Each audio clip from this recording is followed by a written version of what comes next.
Sejarah biasanya mencatat kota yang jatuh karena kalah perang, namun Bandung memilih jalan yang berbeda.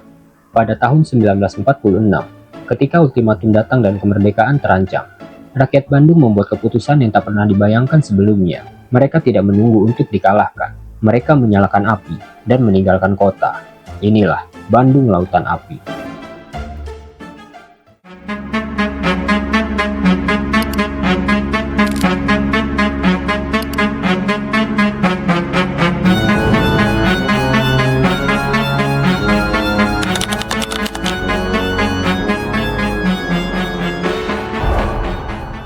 Klik tombol subscribe sebelum menonton, dan bergabunglah dalam perjalanan kita memahami sejarah dunia secara mendalam dan objektif.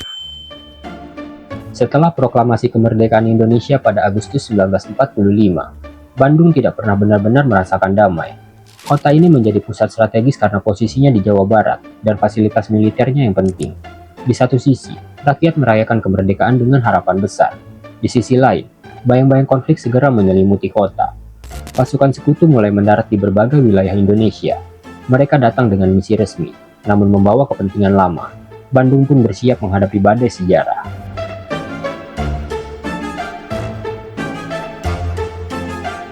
Pasukan sekutu yang didominasi Inggris tiba di Bandung pada Oktober 1945. Bersama mereka, ikut pula Nika, yang berniat mengembalikan kekuasaan Belanda. Kehadiran ini memicu ketegangan hebat dengan pejuang Indonesia. Insiden demi insiden terjadi di jalanan kota. Bentrokan bersenjata semakin sering. Bandung berubah menjadi kota yang siaga, penuh pos jaga dan barikade. Situasi semakin rumit karena Bandung terbelah secara de facto. Bagian utara kota dikuasai sekutu, sementara bagian selatan berada di bawah kendali pejuang Indonesia. Garis pemisah ini penuh ketegangan dan rawan bentrokan. Setiap hari, suara tembakan menjadi hal biasa. Warga sipil hidup dalam ketakutan dan ketidakpastian. Namun di balik rasa takut itu, tekad untuk tidak kembali dijajah semakin kuat. Bandung bukan hanya kota, tetapi simbol perlawanan. Pada awal 1946, tekanan dari sekutu semakin keras. Ultimatum dikeluarkan agar pasukan Indonesia meninggalkan Bandung Selatan. Bagi para pejuang, perintah ini adalah bentuk penyerahan. Pilihan yang tersisa hanya dua, menyerah atau menghancurkan kota agar tidak jatuh ke tangan musuh. Keputusan yang diambil bukan keputusan militer biasa, itu adalah keputusan moral, emosional, dan historis. Bandung sedang menuju satu malam yang akan mengubah segalanya, malam ketika api menjadi senjata terakhir.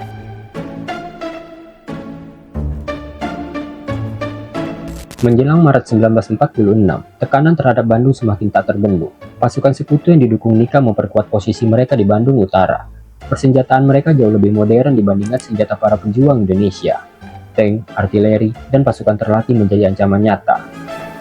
Sekutu mengklaim kehadiran mereka untuk menjaga keamanan, namun bagi rakyat Bandung, kehadiran itu berarti ancaman penjajahan ulang. Kota ini berada di bawah pengawasan ketat dan penuh ketegangan. Pada pertengahan Maret 1946, Sekutu mengeluarkan ultimatum resmi. Mereka memerintahkan pasukan Indonesia untuk meninggalkan Bandung Selatan dalam waktu singkat. Jika ultimatum diabaikan, serangan besar-besaran akan dilancarkan. Bagi pimpinan militer Indonesia, perintah ini tidak bisa diterima begitu saja. Bandung Selatan adalah wilayah rakyat dan simbol kemerdekaan. Menyerah berarti membuka jalan bagi Belanda untuk kembali berkuasa. Situasi ini memaksa para pemimpin Indonesia mengambil keputusan ekstrim. Dalam rapat-rapat darurat, para pemimpin militer dan sipil mempertimbangkan berbagai opsi. Melawan secara terbuka berarti kehancuran total karena ketimpangan kekuatan. Bertahan berarti mempertaruhkan nyawa ribuan warga sipil. Dari diskusi yang penuh ketegangan itu, muncul satu pilihan pahit. Bumi hangus. Kota tidak boleh dimanfaatkan oleh musuh. Jika Bandung harus ditinggalkan, maka Bandung harus ditinggalkan dalam keadaan hancur. Keputusan ini bukan tanda kekalahan, melainkan strategi perlawanan. Perintah pun disampaikan kepada para pejuang dan warga. Mereka diminta mengungsi keluar kota sambil menyiapkan penghancuran fasilitas penting. Gudang, rumah, dan bangunan strategis dipersiapkan untuk dibakar. Banyak warga menangis saat meninggalkan rumah mereka sendiri. Bandung bukan sekedar tempat tinggal, melainkan bagian dari hidup. Namun api dipilih sebagai senjata terakhir. Kota ini akan dikosongkan, bukan untuk menyerah, tetapi untuk melawan dengan cara yang tak terlupakan.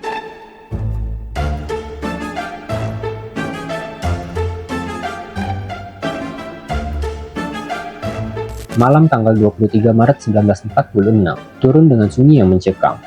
Bandung Selatan perlahan dikosongkan oleh warganya. Ribuan orang berjalan meninggalkan kota, membawa apapun yang bisa diselamatkan. Tangis anak-anak dari langkah kaki bercampur dalam gelap. Tidak ada sorak kemenangan, hanya kesadaran bahwa rumah mereka akan segera hilang. Di balik kesunyian itu, para pejuang bersiap. Api telah dipilih sebagai bahasa perlawanan terakhir. Ketika malam semakin larut, kobaran api mulai muncul di berbagai sudut kota. Gudang logistik, bangunan pemerintahan, rumah, dan fasilitas penting dibakar secara serentak. Api menjalar cepat, menyatu menjadi cahaya merah yang menerangi langit Bandung. Sekutu menyaksikan kehancuran itu tanpa mampu menghentikannya. Bandung telah memilih nasibnya sendiri.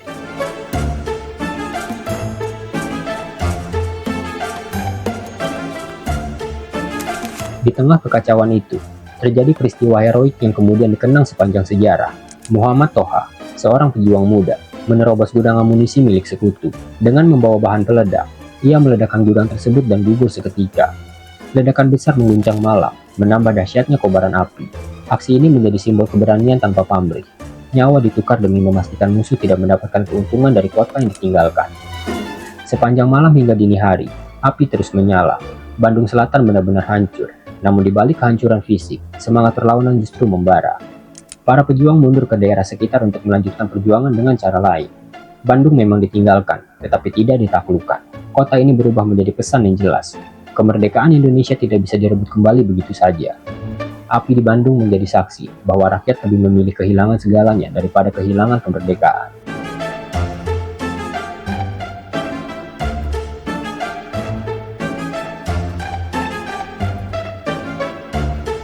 Setelah kobaran api mereda, Bandung Selatan berubah menjadi puing-puing hitam yang menyisakan kehampaan. Ribuan rumah hancur, fasilitas kota lumpuh, dan warga hidup sebagai pengungsi di luar kota. Namun kehancuran ini bukan tanpa makna. Sekutu gagal memanfaatkan Bandung sebagai basis logistik dan militer.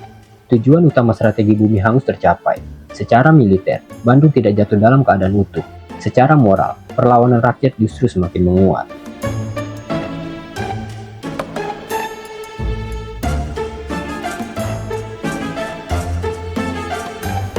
Berita tentang Bandung Lautan Api menyebar ke seluruh Indonesia. Peristiwa ini menjadi simbol bahwa rakyat Indonesia siap berkorban demi mempertahankan kemerdekaan. Di berbagai daerah, semangat perlawanan meningkat. Bandung menjadi contoh ekstrim dari tekad nasional. Dunia internasional mulai melihat bahwa konflik di Indonesia bukan sekedar gangguan keamanan. Ini adalah perjuangan kemerdekaan yang sungguh-sungguh. Bandung mengirim pesan yang tak bisa diabaikan. Bagi para pejuang, Bandung Lautan Api menjadi titik balik strategi. Perlawanan terbuka digantikan oleh perang gerilya di pedesaan dan pegunungan. Kota bukan lagi medan utama, melainkan jaringan perlawanan rakyat. Tentara dan laskar menyatu dengan masyarakat. Strategi ini terbukti efektif menghadapi pasukan yang lebih unggul persenjataan.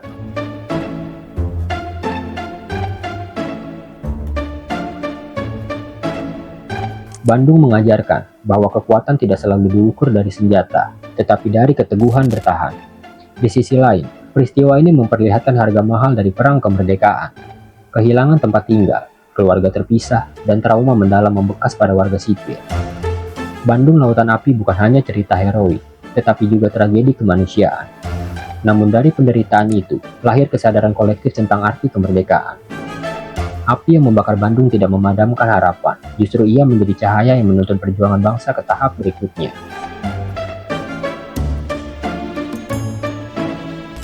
Dalam perjalanan waktu, Bandung Lautan Api menjadi bagian penting dalam narasi nasional Indonesia. Lagu, monumen, dan pelajaran sejarah mengabadikan peristiwa ini. Peristiwa ini juga memperkuat konsep perang rakyat semesta dalam doktrin pertahanan Indonesia.